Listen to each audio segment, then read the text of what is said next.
Okay, today's video is on Colonel Edward Ephraim Cross and his brigade here at Gettysburg. A little about Cross. He was born on April the 22nd, 1832 in Lancaster, New Hampshire, and died on July 3rd, 1863 in Gettysburg at the age of 31. During the Civil War, he was wounded amazingly 13 times. In his early life, he was a newspaper apprentice.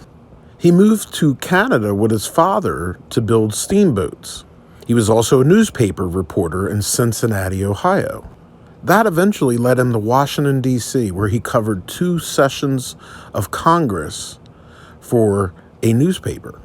He was a fur trapper in Minnesota and later moved back to Cincinnati to take the first printing press to Arizona, which was used for the newspaper, The Arizonian.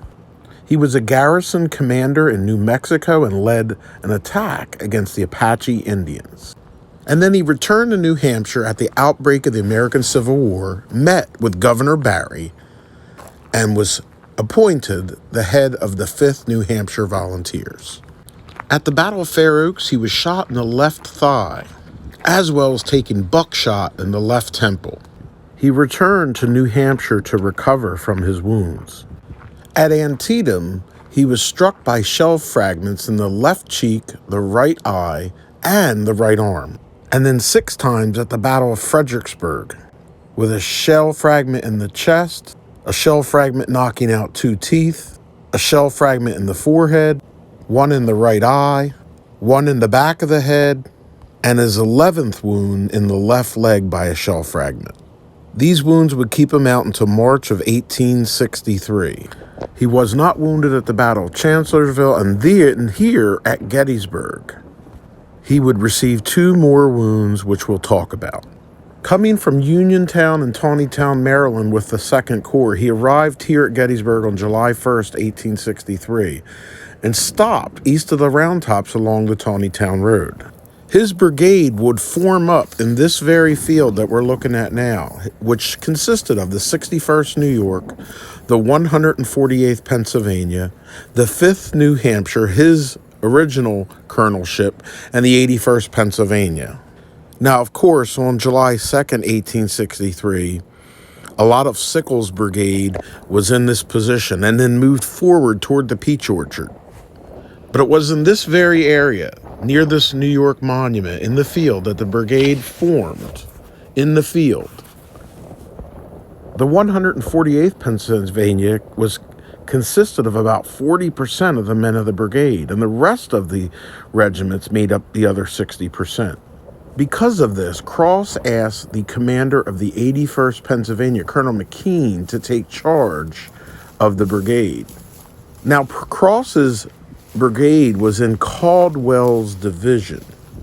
Caldwell's division that would form up in this field would consist of Cross's brigade, Zook's brigade, Kelly's Irish brigade, and John Rudder Brooks' brigade.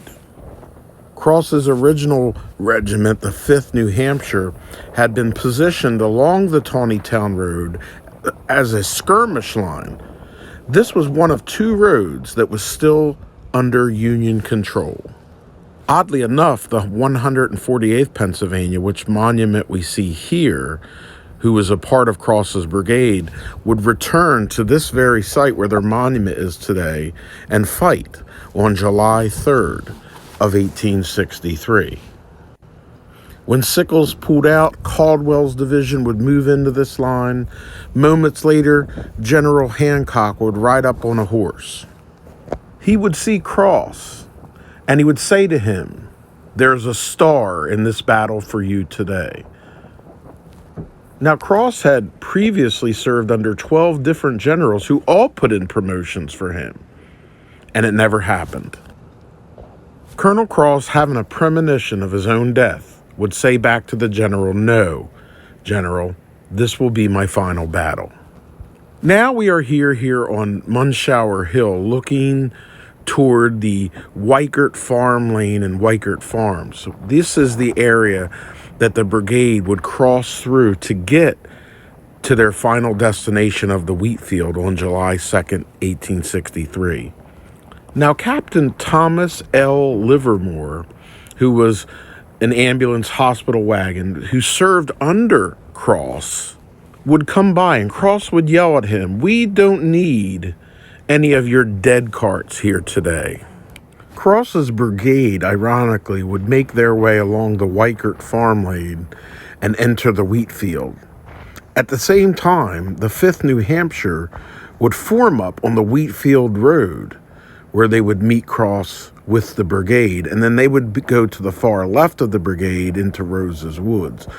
In the meanwhile, the other divisional brigades would head to different parts of the Wheatfield, like Zook, Kelly, and John Rutter Brooke.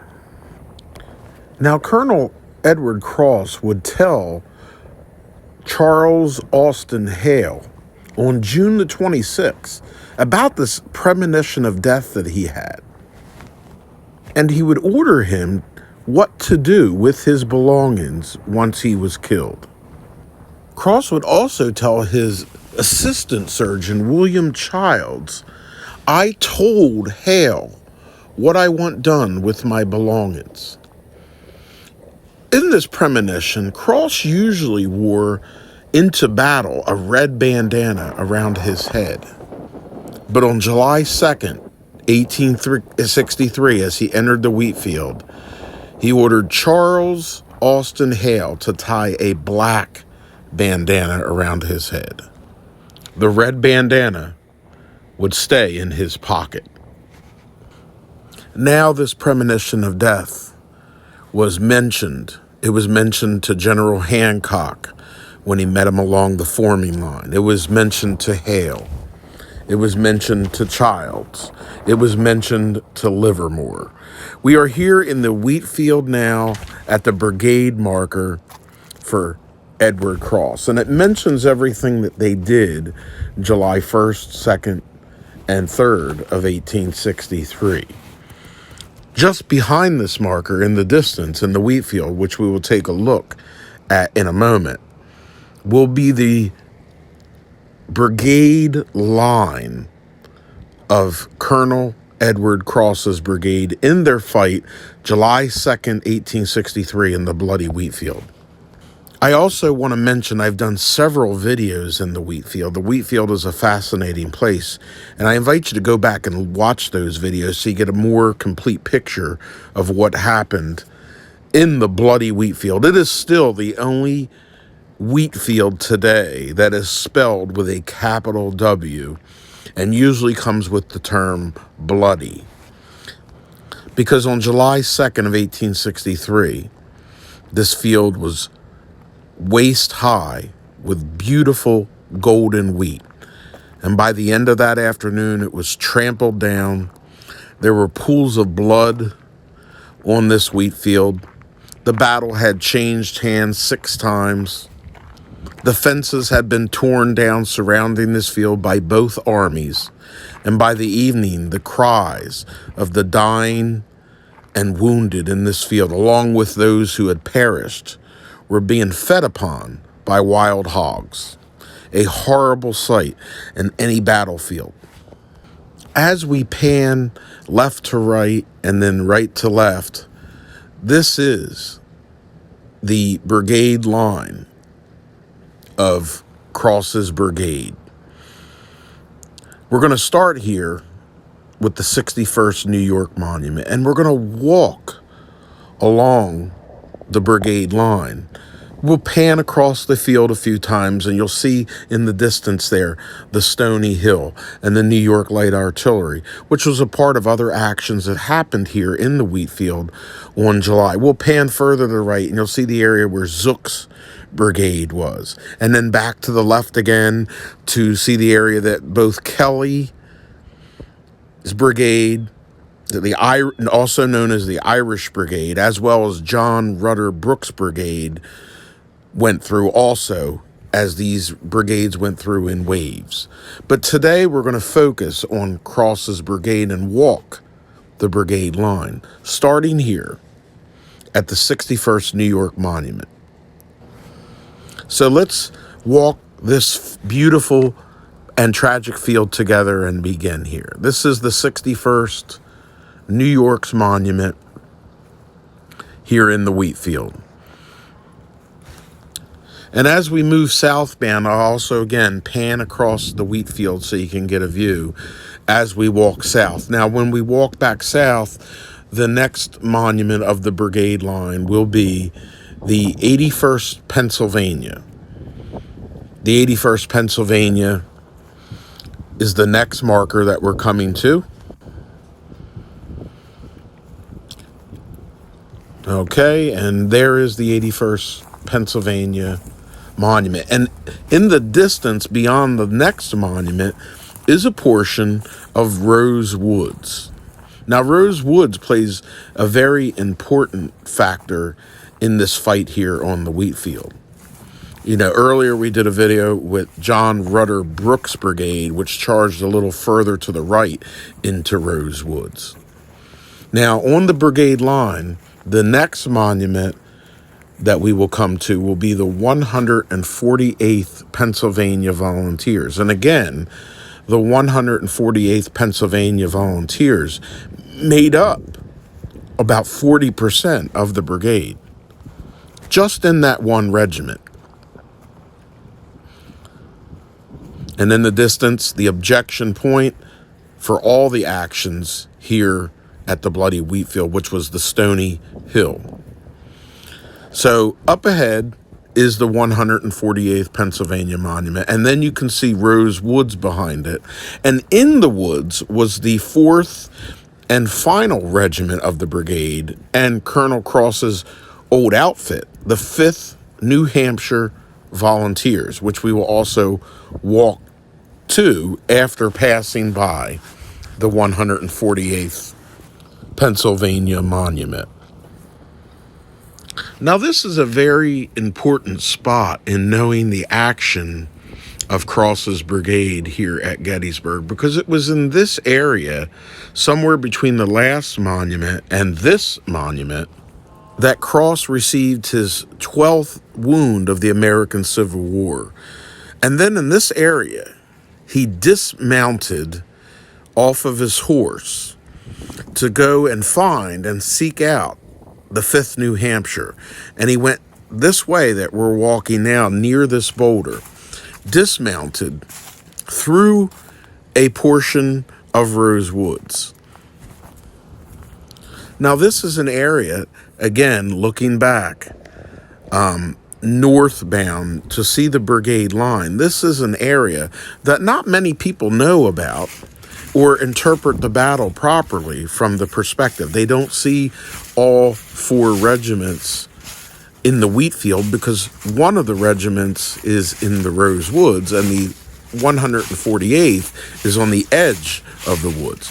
So Cross now is dismounted, looking for the 5th New Hampshire Volunteers, and ahead he begins to hear chatter and fighting going on and realizes he must be getting close. This is the left flank marker for the 148th, which marks their left flank. And again, as we pan back, you can barely see the 148th monument in the Wheatfield, and you won't see it once the trees come back in full leaf. And as we move further, you will see the right flank marker also in Rose Woods along this path, the right flank marker for the 5th New Hampshire. These are 2 flank markers which are rarely visited here at the Gettysburg National Military Park. And then finally, as we begin to come to a break in the woods caused by one of the modern roads that's built, you will then begin to see the monument that was dedicated to the 5th New Hampshire in 1886, which is a boulder that sits on other boulders and is in memory to Colonel Edward Cross and the men of the 5th New Hampshire that fought here on July 2nd of 1863. It's one of the more picturesque monuments on the Gettysburg battlefield. It's actually one that people don't see because it's kind of off the beaten path. It's on a road that's not as well traveled as some of the main roads. And people pass right by this when they leave the Devil's Den area and they head toward the bloody Wheatfield, because it sits off here, as you see the intersection there in the distance, it sits off a little further to the right. But it is a very beautiful monument, and it has a really cool story about it as well that I want to point out. A few little things about this monument in its relation to its dedication. And then we'll talk about the tragic event that happened not too far from this monument on July 2nd of 1863. Now, this monument, when it was dedicated, didn't always look like this. In fact, these metal plates that you see around the side were not here. During the American Civil War, those who may have shirked or deserted their duties were sometimes placed on monuments, and often names were misspelled. So once these things became to be known, and you can see here where names used to be underneath of where these plates are now, maybe have been misspelled, or somebody that wasn't here, or somebody wasn't here in action. They corrected them by not grinding off the names, but by covering the names with plates. As you can see, this George Kimbrell, there's a plate over and you can still see the K. Also, on this monument, it depicts and says right here that this is the exact spot where Colonel Edward Ephraim Cross was mortally wounded on July 2nd of 1863. But that is not true. Witnesses to his mortal wounding had later placed a small rock back here behind this monument near the woods at the spot where he was mortally wounded. And then a photograph was taken by some of these witnesses standing next to this rock. And at one time on the other side of this rock, and I will post a picture, is from the area that the picture was taken with a painted on message that says this is the spot where Colonel Edward Ephraim Cross was mortally wounded on July 2nd of 1863. Now, according to an eyewitness of this event, while Cross was standing on this flat rock right here where this marker rock is, a Confederate soldier was standing just behind in the distance, and we're going to walk over to it, of a large boulder that I'm pointing to. Okay, there's a large boulder in the distance that he was sniping from, and I'm pointing to it right now. And we're actually going to walk over to it. It is blocked by this tree here in front of us. But this Confederate soldier was the one that fired the mortal shot that hit Colonel Edward Ephraim Cross in his abdomen. And back during the American Civil War, if you got shot in the abdomen, or you were called gut shot, most likely it meant that you were mortally wounded and that this was the end of your life. So again, we are at the intersection here of the road that comes from Devil's Den and then heads to our right down to the Wheatfield and the famous Wheatfield sign. Most people pass this area and have absolutely no idea of what happened here at this intersection. There's the Wheatfield in the distance. There's the 5th New Hampshire. And then right here across the street to our left is this boulder where the Confederate soldier that mortally wounded Cross in the abdomen was firing from. So we're going to walk around the entire rock. And there's, a couple possible spots that the shot was fired. And we'll go ahead and look at what the viewpoint looks today. So we're on the back of the rock, and from the left side of this rock here, you can imagine the great cover a Confederate soldier would have had in the view, lining up here with where the 5th New Hampshire Volunteers were. You can see their monument, and then just to the right of that is the spot where Cross was wounded. So this is one possibility on this boulder where this fatal shot was fired from. And then as we walk around the back of the rock, you could have hid behind this rock with your own army behind you, totally safe, and nothing's penetrating. Here's another possible spot or firing location. And this is the one I think, because I think you can get your rifle up in the niche of that rock and still protect your head and get good covering fire. But regardless, this area is where that shot was fired from. It was from an eyewitness. Ironically enough, with rocks and paintings on rocks and mortal wounded, it was also in this area. I did a video a few years ago of an Indiana regiment under the command of Colonel John Wheeler. That's his regimental marker, and that's the rock he was shot. And also, there's a photograph of a painting of where the mortal wounding spot of Wheeler was. So, again, this rock was where the fatal shot was fired that would end up mortally wounded Colonel Edward Ephraim Cross on July 2nd of 1863. And again, as we get a perspective, you can see it's in relation to Little Round Top, which as I zoom in, you'll see in the distance, it's very close to the fighting that's going on in Little Round Top here in Rose Woods. And if you're standing on Little Round Top, you can see this area very clearly from that perspective up there on the hill.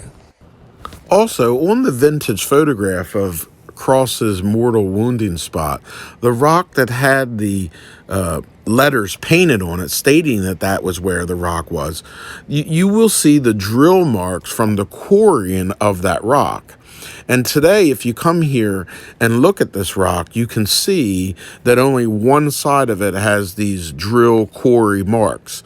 So you can definitely tell from whence the picture was taken and what angle. And there's the rock and the monument behind it. We're going to look at one other thing. This is the extreme left flank marker of Cross's brigade, as also well as the divisional left flank marker of Caldwell's division and of the 2nd Corps here on July 2nd. Of 1863. So unlike a lot of flank markers, this marker actually marks the left flank of the Corps, the division under Caldwell, and the regiment under Colonel Edward Ephraim Cross. And we'll walk back one final time to the mortal wounding spot and the monument to the 5th New Hampshire. And I'd like to mention, too, that this area is kind of off the beaten path.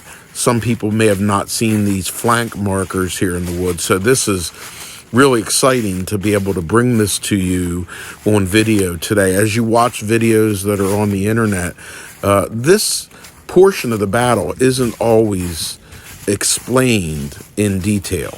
So it's really neat to come here and shoot this video. And some videos that have been filmed have incorrect information, incorrect regimental names. So we wanted to clear that up and get a little bit more of a correct historical video for everyone today. So again, we're looking one more time at the 5th New Hampshire Monument. And then lastly, from a different angle here at the Wheatfield, where the Wheatfield sign is here, you can see the monument to the 148th Pennsylvania. And as I pan to the left, you can also see the 81st Pennsylvania and the New Yorkers there in the distance, along with the Long Island Artillery up there on the hill. The Wheatfield is a beautiful spot. It's one that is very confusing because the battle happened in different waves. And as different brigades came through, they made their own history there. And we've done videos on Zook's Brigade. We've done videos on Rudder's Brigade. We've done videos also on Kelly's Irish Brigade. So I kind of wanted to add to my Wheatfield series with this video on Colonel Edward Ephraim Cross's brigade at Gettysburg to try to complete the series that I've been working on for the last 6 to 7 years. Some of the harshest fighting at the Battle of Gettysburg was fought right here on this ground at the bloody Wheatfield. And now we're going to move back to where we started and formed up on Cemetery Ridge. And this is the 148th Pennsylvania Monument of Cross's Brigade. Ironically enough, they would be back here again on July 3rd, 1863, around the time of the action that we know today as Longstreet's Assault or Pickett's Charge, fighting in this area that they formed up on the day before. And again, they made up 40% of the brigade.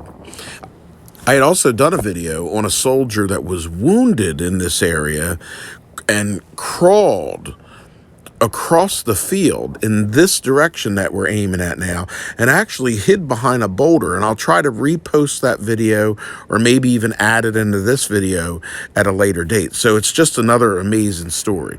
And finally, we're here on the Taneytown Road and we're looking at the William Patterson Farm, which was used as a field hospital on July 3rd, 1863.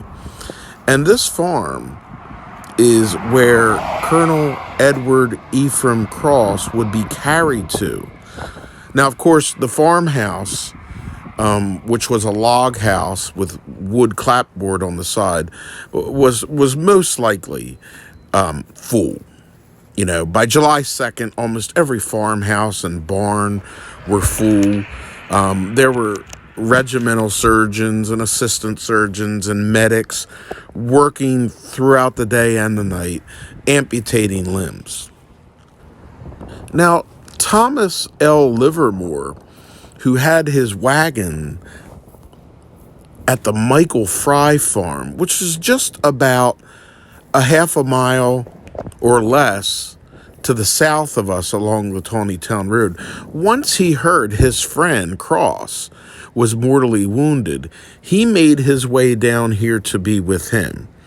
And in his writings, he had mentioned how he moved northbound to a farm that had several outcroppings of boulders. And it was near a stream with easy access to a stream. Now, when you have a field hospital during the American Civil War in a house or a barn, it is very, very important that you have a fresh water supply. So this spot would have been a natural spot for a field hospital to be an effective field hospital with access to water that you can use for washing and soaking wet blood-stained rags to try to clean off germs. And so this area matches what Livermore talked about in his writings. And we're going to walk around the property here, and I'm going to show you the stream, and then we're going to walk over to the area in which Cross died. Now, here we are at the stream, and you can see and hear the running water even today. And so there in the distance, you can see the farm, and we're going to walk along the stream and then over toward the boulders behind the William Patterson Farm. This is a farm that was probably within the last 10 years restored. Again, it was a log house. And again, here's the water supply that was most likely used by regimental surgeons, assistant surgeons, and medics for these field hospitals. This farm about 10 years ago was pretty dilapidated. The logs had rotted, and the National Park Service actually did a lot of work on the farm and then put new white board over the logs to try to bring this farm back to its Civil War appearance. Now we're going to cross through the fence here and in this open meadow, and I will say that this is a very damp meadow. It's always damp. It's in lowlands, near the stream, of course, and we also had a quite a rainfall in the last couple weeks. So this field is very damp. You may even hear my feet sloshing around. And it's also a great farm for other reasons. But Livermore writes about the boulders, and there's two sets of boulders, one further in the distance, and then one that we're walking to now. And this is the area that took the last hours of Colonel Edward Ephraim Cross's life. He was brought here, he was brought out near and laid near these boulders. He had men around him, surgeons working on him, though there was very little they could do. And Cross is here, suffering in the last hours of his life. Most likely making sure that the people that he instructed to take care of his final requests would do so. And then, as most military men do as they go in and out of delirium, one of the last things, and many people say it's the last thing he ever said, was that, "I think my men will miss me." So his thoughts returned to the army, his thoughts returned to his command, and he was saying that he thought that his men are going to miss him. Colonel Edward Ephraim Cross was definitely missed by his men. This man was an amazing leader and colonel. To think that someone would get shot 13 times, and the final unlucky number 13 would be the one that take his life. But that's amazing, because a lot of people are wounded once or twice and they're killed instantly. And this man took fragments to the head, to the eyes, to the back of the head, to his limbs, all of his limbs. It was like a Superman. He just kept going and going and going. But, his luck ran out near the Wheatfield on July 2nd, 1863, when he was shot in the abdomen, which was a gut shot back then, and that was, and even today, a call for being mortally wounded, where there's nothing that any regimental surgeon can do. This is a spot that most people have never heard about. Most people don't visit this spot. But if you come here behind the Patterson house today and just wander around these boulders, you're wandering around the spot where Colonel Edward Ephraim Cross passed away about 12:30 in the morning of July 3rd, 1863. And to think that he never got to see the victory here at Gettysburg, and then, of course, the victory of the American Civil War, is quite sad. It is a beautiful property, and I am standing now on the highest point of the William Patterson farm. Behind the farm, there's this very high knoll or hill, you can say, and I'm standing up here now, looking toward the Taneytown Road, and then panning around the property to get a vantage point, because also to protect regimental hospitals, you would need people in these areas on the lookout.